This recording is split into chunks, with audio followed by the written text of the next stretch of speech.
Hi guys, for today's video, gagawa po tayo ng stem banana muffins. Ito ay 4 na pirasong lakatan. Dudurugin lamang natin ito, tsaka lalagyan natin ng 3 cups na all-purpose flour. Kailangan lang natin salain para wala siyang buo-buo. Idagdag natin ito yung 3 tablespoon na baking powder, asukal na 2 cups, 4 na pirasong itlog, at saka 2 kutsarang vanilla essence. Ihabol natin itong powdered milk, at saka 1 cup na cooking oil. Isunod natin itong tubig na 1 cup din. 1 at a time lang po. At saka, pag na-mix na po, ihalo na natin din itong dinurog nating mani.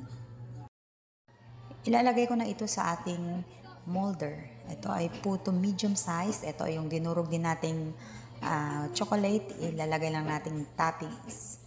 Okay, ganito na siya. Ayan, naluto na siya at eto, masarap na ito guys. Swak pang negosyo ito. So, try nyo.